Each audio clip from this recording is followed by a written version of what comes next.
why doesn't every team have a 6'5" guy who can run a 4.3 try to block punts? Like, fire up chips. Fire chip. Easy for me, bro. Easy for you, bro.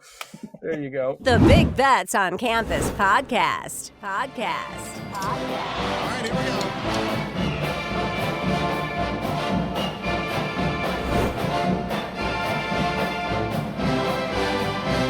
Welcome to the Big Bets on Campus podcast. This is the Group of Five Deep Dive. I'm Mike Calabrese, joined by my co-host Mike Iannello, and we are here to touch them all here in G5 lands. And we're going to start by, arguably Saturday was my birthday. Trent Dilfer gets dog walked. He gives up 70 points. He had to have a mopey, sad sack post-game press conference where he took responsibility. It's my fault. No kidding, Trent. Of course it's your fault. You need to be out. Bryant Vincent should be the head coach. I'm hoping that at some point they can swing that this year. And then Diego Pavia from obscurity, not for us, certainly, from obscurity coming to save Vanderbilt, not only upsetting Vatek in the opener, but knocking down number one mighty Alabama in an all-timer game. They should have just poured molten bronze on him outside the stadium and had him be a statue forever, because he will be a legend in Nashville for years to come. And some people on social, they're pointing out, hey, Stuckey's been the president of the Pavia, fan club, and he was on him early in the season. I'm going to say this. There is room on this Pavia bandwagon, but the difference is for us, last year in obscurity, we offered up this kid from Volcano High School out in Albuquerque, said he was a legend, pointed out that he could have been a wrestler at Nebraska, JUCO national champion, heart of a lion, all these great things. Quick bowl MVP, might I add. We were first, basically, rallying everyone together. But critically, we were not the ones who snubbed him for the gambling Heisman. Doesn't matter how many times Stuckey gives out a winner with Pavia this year. He has to own that. Really the biggest college football travesty since Mark Ingram won the Heisman over Ndamukong Suh. So unfortunately, they can't right that wrong. They can't go back in history. We handed out our own award, the Zappy Award, made sure that Diego got it and got his flowers. I just couldn't be happier for the kid. I was beaming ear to ear for a Saturday that I took it on the chin with my picks. There were some close ones. There were some blowouts. App State, your defense, podcast prison. We are not picking you for the rest of the year. You were done. The defense is lifeless. So I have to take ownership on some of those poor picks. But the rest of it, the Dilfer implosion, the Pavia triumphant win over Alabama, it was sweet.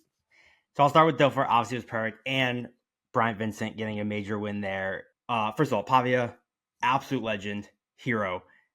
Stuckey, I'm so sick of his shit. You want to know what's like Econ 101 and who loses money? People who jump on a Ponzi scheme after it's popular and made it big. That's who loses money and screws up it for the rest of us. Not you and me. We get on the Ponzi scheme at the top. We're Scrooge McDucking it over here with our Diego stock. So I don't want to hear it. I'm with you. Everyone is on the bandwagon except Stuckey, because he's been talking shit all year. Stuckey still holding on to that UMass game from 3.5 years ago, God forbid. But it's election season coming up. I think Diego's legally the governor of Alabama, because he's now beaten Auburn and Alabama. So I think Diego's legally the governor of the entire state. So he is just such a legend. Love him. How about this for a little fun fact for our legend Diego?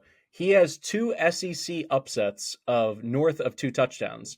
If you take Eli and Peyton Manning and put them together, they had 1 in their entire career. Eli upset the Florida Gators when they were number 6 in the country as a 14.5-point home dog in Oxford. They won 17-14. So kudos for Eli. Seems like when you go through the history, he's one-upped his older brother many times. But I just want to throw that out there to put in the correct historical perspective how great Diego Pavia is and what he's done. And not only that, just the way the game played out, him being that riverboat gambler and throwing up that 4th and short long bomb to the end zone. Alabama had to know that it was just not in the cards for them when he was making plays like that. And certainly Malachi Moore knew, but just a little bit too late for him to do anything about it. All right, let's hop into best bets. We were talking off air. What a great weekend for college football. Not in the G5. The Power 4 games this weekend are legendary. I'm going to be out in Eugene for Ohio State, Oregon. If you see me out there, I'll buy you a drink. Happy to do it. I'm going to be there from Wednesday through Sunday, so hopefully I get to see you in the Pacific Northwest. But before I go, we got to get into our best bets. We got to give out some winners here because we got to get off the mat. Last week it was a little rough. Doesn't matter that it's a thin slate in terms of what we like. We had a good weekday. we were up big going into Saturday, and It's true. All right, I'm going to start here with a weekday game to follow your trends. Coastal Carolina catching 9.5 at James Madison. Tim Beck has been waiting a really long time to be a head coach. He was a head coach at Mansfield Summit High School. It's in between Fort Worth and Dallas back in 2002 all the way through 2004. That's the last time he was a head coach before taking over with the Chants. He went on an 18-year assistant run. He was at many prominent programs, great offenses at Kansas, Nebraska, Ohio State, Texas, NC State. He finally comes in, and our take on it was, how do you replace Jamie Chadwell? How do you replace Grayson McCall when he goes down last year? These huge shoes to fill for both him and his quarterback. Well, he's filling those shoes, and his team is certainly stepping up. The Chants are 12-6 straight up under his leadership and 4-1 to start this season. The offense is incredibly efficient. Ethan Basco is running things, and running is the operative word here. They are a run-heavy team, and they just avoid negative plays. They're fourth in havoc avoidance, which is downright Service Academy-esque, and 29th in offensive success rate. So I really like that in a dog for starters. They're first in pass EPA and fifth among G5 teams in Pro Football Focus passing grade. So this is just a buttoned-up offense. They know what they're doing. Tim Beck is clearly getting the best out of all of his pieces. And they spread the love. They got 6 runners, including Basco, with 15 or more carries this year. And their top 3 receivers basically have identical stats in terms of both targets, receptions, yards. All of them pop the big play of that receiving trio. They average 19 yards per game, those 3. So I really like what they bring on offense. And defensively, let's just be honest, this is a mediocre G5 defense, but they're a little bit better against the pass. And I think the good news here is that they generate turnovers. They got 9 takeaways on the season, which puts them 26th in the country, and they're top 25 in turnover margin. And that's been the difference. Obviously, the stats got skewed by that North Carolina runaway, but James Madison has been make or break with turnovers. The Dukes are averaging 3 takeaways per game, which is tops in the entire country. So if you protect the ball, all of a sudden 9.5, even with it being in Harrisonburg, seems like a lot to me. So if they can keep it at 0, maybe -1 in the turnover margin, I think they cover this one. I'm also going to say this. I think the Dukes, in terms of their offensive profile, I'm still questioning a little bit if they have the juice to run away from every team in the Sun Belt. You saw last week against Louisiana Monroe, they don't win the turnover battle, and then they lose outright. And that was a game in which their run defense got moved a little bit in the fronts. They end up with 82 yards and a touchdown for the Warhawk star freshman running back Ahmad Hardy. I think if something similar can happen here for the Chants, they're going to flirt with an outright win here. I understand this is on the road. It's different. I'll take the 9.5 as my best bet. I want to hear your take on it because we were late to the Tim Beck party. We get credit for being early on Diego. We're as late as it comes on Tim Beck. Yeah, I'll raise my hand. Coastal's been a lot better than I thought they're going to be. I don't really have a feel on this game. I am obviously very high on James Madison. I still think they're the best team in the Sun Belt. So I'm certainly not going to bet against them, but it's probably too much. I'm not laying it. I'm not going to bet James Madison, but I still think I'd lean that way. I think they bounce back here. I still trust Bob Chesney to get him off the mat. Yeah, and like you said, I mean, at the end of the day, it's harder to pull away from Sun Belt teams than ACC teams. So I don't hate the idea of also keeping it close. For my best bet, Calabrese, if at first you don't succeed, try again. I'm going back to the well with San Jose State. Look, -1.5 against Colorado State. Spartans didn't cover for us against Nevada, but they did come back, squeak out a 35-31 win with former quarterback, as we pointed out on the show, Nick Nash, throwing a late touchdown pass to win it. Emmett Brown really struggled in that game. It was a weird game. He completed less than half his passes. He just looked off. He was actually benched for Walker Eggett in the middle of the game. It was a weird move. Niumatalolo said it surprised him. He didn't know what was happening. Stutzman just did it randomly out of nowhere. He was shocked. He said, in Stutz we trust. So I'll be honest, I assume they go back to Brown in this one, but Eggett actually looks pretty good anyway. So I'm not sure. I think just to hop in, I think there's a market overreaction to this quarterback controversy because I think when Brown's playing well, and I agree, I watched most of that game live because I had so much, tied up in it from a unit perspective. He didn't look right. Even his face on the sideline, he just looked a little bit dazed. He looked kind of out of it. And when the backup came in, the offense was just running better. And- So either we get the Brown we've had the entire season, or we get his backup option who looks sharp. I think there's probably 3 points in this spread that's moving away from San Jose State because of the quarterback question. And they also, they went back to Brown, kind of later too. They weren't just like, hey, you're done. They were trying to give him a rest and then bring him back. So I still think they go back to Brown. But, Nia Montalolo said after the game that they have really struggled, and he was open about it, the last 2 weeks with mobile quarterbacks. We saw Brandon Lewis, 2 touchdowns, 90 yards on the ground, two scores through the air, 2 through the ground. John Mateer obviously torched them for Washington State. But they won't have to worry about this week. Braden Fowler-Nicolosi has a grand total of -6 rushing yards on the season. He is a statue out there. And Colorado State is a team that wants to pass the ball, but they have not been able to do it very well. Fowler-Nicolosi has taken a big step backwards this year. He has just 4 touchdowns, 4 interceptions on the year. Torrey Horton is still terrific. He is a one-man show out there. But this offense ranks 101st in the country in yards per play. San Jose State has been much better defending the pass this year than against the run. They're 8th in the country in passing success rate on defense. So I think, DJ Harvey, Michael Dansby are both terrific corners. They got Isaiah Rivas, who's a great tackler in the secondary, helps keep everything in front of them. I think the Spartans defense is well equipped to kind of slow down the Colorado State passing attack. But like I said, hasn't even been that efficient anyway. And then we know San Jose State wants to pass, and Colorado State's defense is horrific against the pass. They are 131st in the country at defending the pass. The Rams have allowed 12 passing touchdowns in 5 games. So as we mentioned at the top, whoever is playing quarterback in this game should really have no problem moving the ball on the secondary. Not to mention, Colorado State coming off a very tough loss in double overtime to Oregon State. Their defense was on the field for 75 plays in that game. They have to be feeling it this week. I think this is a great bounce back spot for the Spartans offense, who kind of stalled a little bit, still came out with the win. That's something they can build on. Colorado State's got to be feeling it after that tough loss last week. Going back to the well, give me San Jose State as a short favorite against Colorado State. We can save the segment at the end. It was cutting room floor for me. I was very close in terms of my numbers. So I agree with you. And I do think I would be surprised if Emmett Brown doesn't play at all in this game. I think they're at least going to give him the start, put him on a short leash, and then the secondary option can certainly move the football. We hop now into our G5 High Five. For those who are listening for the first time, we give you 5 picks. You can put it in a round robin, could put it in a parlay, piece it together however you like. These are our second tier picks that we're hoping to get together and put a run on. We've done it a few times in years past where we hit all of them. I believe at one point this year already we went 4-0-1 on one of them. So here we are again. I'm going to get it started. Going to go to a team that I love watching, win or lose, and that's the UNLV running Rebs. But I'm going to go with a team total here. Over 42.5 points at Utah State on Friday.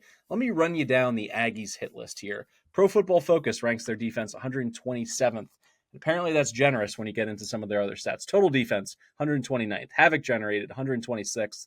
And the game within the game here, when you break down how teams choose to run against man, against zone, against certain passing concepts, against certain running concepts, you get into it, and one big mismatch comes to the surface. Utah State plays a ton of zone. They play zone on 72% of their plays, and that means they're not playing any hybrid coverage, no zone blitz. It's just a pure zone. And they grade out as a bottom 30 team nationally when dialing up all that zone defense. They're hoping to limit the explosive plays. That's their hope. What does Brennan Marion's go-go offense do really well? It carves up zone coverage. They're top 25 in success against pure zone, and even better when you just separate Haj Malik Williams as the starter instead of Sluka. Sluka threw off their numbers because he was so inefficient as a passer. So when I look at UNLV as well, 42.5 may seem like a lot of points, even against a lousy defense, but they have a resume to uphold. They're going to be in a taste test at the end for the committee between another G5 champion, potentially. They need to put a whooping on teams. So they can't be winning by 10 points in conference play. They need to run it up just as they did against Fresno State. So I've already seen them do it. Now, the Taj Mahal, or Haj Mahal, as I like to call him, he is just killing it this year. In his 2 starts, if he were eligible from the QBR in terms of pure starts, he'd be 17th already, 4th in G5 land behind Horvath, McLeod, and Daly, 2 Service Academy quarterbacks there. So that's impressive on its own. But just to put in the proper perspective of how good Haj has been thus far, and also with an overplay when it comes to team points, it's really helpful if there's a chance that your defense or special teams can play. I don't know if you've been watching UNLV all that closely, Ianello, but Ricky White looks like straight out of Beamer ball, Frank Beamer, 1990s Virginia Tech. He's blocking punts at an absurd level. So I watch these games and I feel like UNLV cracked the code to football where I'm like, wait, why doesn't every team have a 6'5" guy who can run a 4.3 try to block punts? Like, that's so obvious. Like, why weren't NFL teams having Randy Moss block punts? Like, it seems like he would do it every punt. Like, I'm watching these games, I'm like, wait a minute, he makes it look so easy. I'm like, why doesn't every team do this? Yeah, he's been a game changer there on top of being rejuvenated with Haj Malik Williams throwing him passes. So just as a side prop bet, the odds for a special teams touchdown or defensive touchdown in this game is plus 250 out in the market. If you can get even a little bit better to 3-1, I think that's definitely worth a look. Haj is the starter for UNLV. They're averaging 7.6 yards per play and 50 points per game. And that was against teams with a pulse in Fresno and Syracuse. So I'm going over 42.5 here against a really bad defense in a get-right spot after losing a heartbreaker last Friday to Syracuse in overtime. I like UNLV's team total over. Yeah, the other thing, too, you have to keep in mind, we kind of saw it last week with Boise, is like, this is the time of year, portal, NIL, like, you start throwing around the Q word a lot of times this year. Like, I think it's clear Baylor has quit. And you think about this Utah State team, who's a team whose coach was fired in, June? And the interim coach is a guy who they hired as a defensive coordinator from New Mexico State in January. So, like, these players don't really know him. They didn't commit to play for him. They didn't agree to play for him. He just got thrown on him. Now he's their head coach. They're like, I didn't sign up for this. They're getting their doors blown off every week. Utah State has quit watch written all over them. And I actually had this one on my cutting room floor as well. But I was like, have we ever taken a team total on the show? I actually had the team total on my cutting room floor as well. So I love this pick with you. I'm going to a weekday play. I'm going to Thursday. I'm going Middle Tennessee plus 5.5 against La Tech. Look, I called this shot in the preseason, and I am sticking to it here. When we were doing our preview pod, I said this was the date to start looking at Middle Tennessee State because they are coming off games against Ole Miss, Western Kentucky, Duke, and Memphis. Now they've had a bye week, reset after that stretch, get ready for conference play in a very weak conference where any team can beat any team. Obviously, all of Middle Tennessee's numbers are horrible, so I'm not going to go into them. But the one thing that did stick out in the profile is they rank 22nd in explosiveness. And this is something we've seen from the Blue Raiders in the past. Remember the Miami game, last year, 2 years ago when they upset Miami? 2 years ago, yeah, it was like every other play was an 80-yard touchdown. Like 6 50-yard touchdowns. So we've seen explosiveness out of Nick Vattiato in this offense. Vattiato is an experienced quarterback who threw for over 3,000 yards, 23 touchdowns last season. His leading receiver last year, Holden Willis, switched tight end. He's now second on the team in catches. He's 5th among all tight ends in the country in receiving yards. They had to replace their other top 3, I want to say, receivers, but Auburn transfer Amari Kelly has very quickly become the guy for them. He's averaging over 94 yards per game, 20 yards per catch. He's a big reason for the explosiveness. Frank Peasant got hurt in the year, but Jaden Creedle has stepped up fine in his absence at running back. I'm not really concerned about the running back. And this team has been forced to pass a lot anyway, just because they've been losing every game. But again, Middle Tennessee has really struggled on defense, obviously, because look at the offenses they faced. And they faced 4 really, really good offenses. And luckily, Louisiana Tech's terrible on offense. They're 131st in the country in success rate on offense. They can't pass the ball. They're even worse at running the ball. La Tech has 308 total rushing yards on the season in 4 games. They managed 109 rushing yards against Nichols. They managed 33 against NC State, 87 on Tulsa, and 79 yards against Florida International. They can't run the ball at all. They've been held under 200 total yards against Tulsa and FIU, who are not exactly defensive juggernauts. Jack Turner was benched for Evan Bullock against FIU. It doesn't matter. They both suck. And Derek Mason was a pretty solid coach at Vanderbilt. I mean, he's no Clark Lee. He wasn't upset in Alabama, but he had a lot of turnover on this roster coming into the year, a bunch of transfers, a bunch of new pieces. This was always going to take time. They had a brutal schedule to start the year. Like I said, I think we started to see them build some things in conference play, start to improve, and I continue to think La Tech is one of the 7 to 8 worst teams in the country. So I'm going to buy low on Middle Tennessee. I think this is the absolute floor of the market on them. I don't think La Tech is 5.5 points better than any team in the country other than Kent State and Kennesaw. So give me Middle Tennessee State plus 5.5. Didn't hate it as a money line sprinkle. You had me at fade Sonny Cumby. Why don't we take that momentum with a pick that I agree with? Hit me with another one. All right, let's go a little more positive, a little more fun. Another one. Let's keep fading the good fades. Give me North Texas minus 6.5 against FAU. I know Texas is pretty good.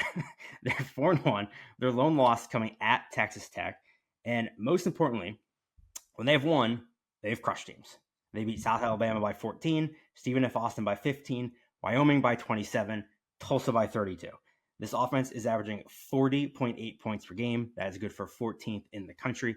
Eric Morris is coaching like he wants another job as early as November of this season. He's like, I'm going to run it up, put such video game numbers on my resume that I immediately get that bump up maybe to a Power 4 job or at least a really cushy G5 job starting next year.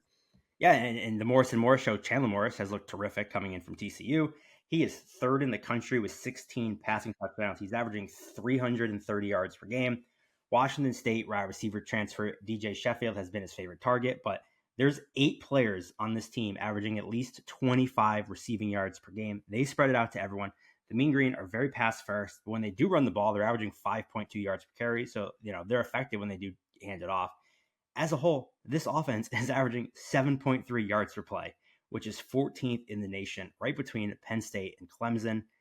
And not only does FAU have a defense that will not be able to stop this offense, but they have an offense that won't be able to keep up with the Mean Green. So we mention it all the time. Our boy Cam Fancher is terrible. He's expected to start this game, but he's dealing with a hand injury, which is wonderful news for North Texas backers because he can't throw the ball with a healthy hand. So Lord only knows what's going to come out of it in this game. He has 2 touchdowns, 5 interceptions this season. He hasn't thrown a touchdown in over a month. Sure, FAU looked good against Wagner, whoop-de-doo. But before that, they got their doors blown off against UConn. And yes, I know UConn should be ranked number 1 in the country based on transitive property. But they were outgained 542 to 250 by the Huskies in that game. And the Mean Green just have so much more firepower than the offense. I expect them to have no issues pulling away. I think they win this game by double digits and just blow them out. So give me FAU minus 6.5. No, North Texas minus 6.5 against FAU. I'm going to go with the dog for my second addition to the G5 High Five. I'm going to take the Buffalo Bulls plus 9.5 at home against Toledo. And it starts with this. Buffalo is just a well-coached team, period. Pete Lembo was a really strong FCS coach at Lehigh and Elon. He had a 2-year run where he won 19 games at Ball State, which we all know how difficult it is to do that. So he has MAC experience. He's put this team into working order overnight. This team was a mess last year. It was not one of the better coach teams in the entire country. And there was real questions about their overall level of talent. I think that they have proven the doubters wrong, upsetting Northern Illinois as a 13.5. I wish it had been a 14-point underdog because I would have played it. But they went out right there. We faded Toledo against Western Kentucky, hoping for Tucker Gleason to turn into a pumpkin, to turn the ball over, to have those issues. He plays Jekyll and Hyde football. He did. He threw that game away for Toledo. In his last 2 games, he's got 4 picks. He's lost 2 fumbles. And he's fumbled 2 more that they ended up recovering. He is going to keep us in this game because with the linebacking core for Buffalo, Sean Dolak, Red Murdoch, these are guys who can have game-changing plays, interceptions, forced fumbles, tracking him down, forcing him to make, hasty decisions and put the ball in harm's way. So I feel like Buffalo is going to win the turnover margin here. And then all of a sudden being over that key number of a touchdown, I really want this to get to 10. I'm going to say the same thing I did a few weeks back on that UTEP play. By the half point. Go ahead and go up to minus 130, 135. Get it to 10 because I think it's going to make a difference here. The Buffalo offense, nothing special, nothing to write home about. Ogbonna, Henderson, I should say, in the backfield, they've been fine, but they've proven in scoring 34 points against UMass and 30 against Lafayette. I know, FCS team. They're probably going to win the Patriot League, which is going to put them into the FCS playoffs. So scoring 30 there as well. They've cobbled together and had some successful Saturdays on the offensive side of the ball. I think 9.5 is too much. My numbers call for this to be 6. So like I said, getting almost to 2 key numbers from there. 10 is the number I'm waiting for, but I'm going to give it out officially here at Buffalo plus 9.5. I like it. Yeah. If you want a good way to paint a picture of how much Buffalo has upgraded their coach this year, their coach last year is now the Alabama cornerbacks coach. And if you watch the Alabama corners this year, they're 5-star talents who have no idea what they're doing. So that kind of says all you need to know about the Buffalo coaching change. I'm going to go with Underdog 2. You're not going to like it. Earmuffs. Close your ears. Give me Arkansas State plus 14 against Texas State. No, I like this one. This is too many points. Yeah, I just don't think these teams are 14 points apart. Arkansas State lost at Michigan and Iowa State this year. Texas State lost to Arizona State and Sam Houston. Those are worse losses. The Arkansas State win versus South Alabama is more impressive than the Texas State win against UTSA, as gross as the Arkansas State-South Alabama game. Can we do a quick timeout? Can we talk about that game? Because I know that I went over 61.5 and it didn't even come close. They almost had 1,000 yards of total offense in that game. And I think there was one total turnover. Like, what do I have to do to get some goddamn overs to hit and even close? Like, they were running up and down the field. Gio Lopez had like a 70-yard run, nullified by a hold that was questionable. Like, it was ridiculous. So you're mad, and I get it, because your overs have been not going well this year. Not performing all that well, yes. Okay, but I like this one at least had no shot from the start, where like normally what your overs do is you have over 61 and they score 57 at halftime and then have nothing in the second half. You had like that feels like a subtle jab at Texas State, because they have done it not once but twice this year, either having scoreless fourth quarters or scoreless, the last 22 minutes of the game. Yeah, the Nebraska UTEP one, that was bad. The vaunted UTEP defense. Now that we know who they are, they stopped Nebraska from the 1-yard line 3 times in a row to preserve that under. But you mentioned that's it for the Bents for me. I'm good. You mentioned it. Jalen Raynor was awesome in that game. He was 30 for 39 for 345 yards. Like, he was not the issue. And yeah, Arkansas State has like bad metrics because they played good teams, but they pick up a ton of big plays. They're very explosive, and then they don't allow big plays. That's really the only thing they've done well to this point. Corey Rucker is a terrific receiver. They have a bunch of talented guys on the outside, Courtney Jackson, and the Bobcats' biggest weakness has been preventing big plays. They rank 134 in the country at preventing big plays. It's very hard to keep track of how many teams are in the FBS these days. I'm pretty sure that's dead last in the country at defending explosiveness, unless I'm counting wrong. So, you look at this Bobcats defense. They have taken a step forward for sure, but I still think they're being overvalued. I don't think the defense is as good as some of their metrics indicate. I think they've had some good performances against bad offenses. And while I think Texas State's the better team, obviously I was not that high on them coming into the year. I haven't seen anything that's changed my mind. And 14 is a lot of points. And like I said, I trust this Red Wolves offense enough to put up points, keep this close. And the back door should be open the whole game with the way Raynor and this offense can score quickly. So give me Arkansas State plus 14. All right, we are now on to our Underdog Moneyline Parlay here in Week 7, and I am going to go to the Great Mid-American Conference in MAClands. I'm going to go Central Michigan plus 140 at home against Ohio. For starters, they're even in my power rankings, so to have them in Mount Pleasant catching, positive money, plus 140, as I mentioned, anywhere north of plus 125, I think it's good on the money line. But beyond just the power rankings element of it, they have some confidence coming in here. They beat Ball State. They beat San Diego State. They're coming off a bye week that's giving their offensive staff even more opportunities in practice reps to dream up some red zone packages, some short yardage packages for Bert Emanuel Jr. Because since he's gotten healthy and been on the field, he's added an extra element to their rushing offense. His last 2 games, 13 carries, 65 yards, 2 touchdowns. And when he's on the field with Marion Lukes, they're a dangerous rushing combination, maybe the most dangerous in the entire MAC. So fire up chips. I like them here. I know that when you look at the full-time starter, it's still hanging in the background. Joe Labas throwing 5 picks. That was like a month ago. That FIU game, just wiped that clean. He's not been great by any stretch. I don't need him to be great to beat Ohio. He just needs to curtail his bad throws, and he's done that. Just 2 picks across his last 12 quarters of football. So he's giving me the turnover margin I'm looking for, particularly in a home dog. And yes, Ohio beat South Alabama, but it was without Gio Lopez. They also beat Morgan State and Akron. So I am not ready to throw a parade and anoint them as a team that's going to go bowling this year. Hasn't showed me a ton. Parker Navarro has shown me something with his legs, 3 straight games with rushing TDs. I think if they can do a better job coming up with a game plan to keep him in the pocket, this offense has kind of limitations if the running game isn't going between him and Tyus III. So I think there is a path forward for a win here for the Chips. And if they get one, all of a sudden they're in the conversation to go bowling themselves. This is one of the coin flip games that they need. Going to go with the home team here. What do you think on the Chippewas? Yeah, I like it. I absolutely like it as well. I have a question for you, Calabrese. You ready for a little vacation? Certainly. We're going to Laradice, baby. Oh, baby. Is it snowing there in Wyoming yet, or is that next week? Hey, all I know is it's windy. I'm going Wyoming plus 114 against San Diego State. Look, we talked about last week about San Diego State being in a rebuild mode, kind of looking to the future. They came away with a 3-point win against Hawaii, who might be another team that's in jail for us. I think we're like 0 for 4 betting Hawaii this year. So they might be in podcast prison as well. But they were outgained in that game. Hawaii just couldn't keep Marquez Cooper out of the end zone. It wasn't like they were that impressive. I think it was just Hawaii kind of played down to them. And look, hand up. The Wyoming season has not exactly gotten off to the start that I possibly imagined in the preseason. Who knows? I might have thrown out that they might be 9-1 heading into Boise State. Whatever. I'm an idiot. We don't have to talk about it. But they did finally show some life in their last game. They scored 31 points at Air Force. Evan Svoboda was really effective on the ground with his legs. Sam Scott ran the ball well.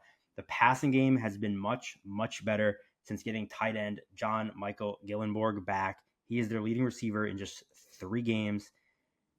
But this is mostly about just trusting Laradice. The Cowboys are 22-8 straight up in Laramie since 2019. They are 8-5 straight up as a home underdog. And like I said, they looked like they found something the last time out. That was the best game they played all year. Now they're coming off a bye week. I'm going to trust them at home. True freshmen do not win in Laradice, Calabrese. Come on.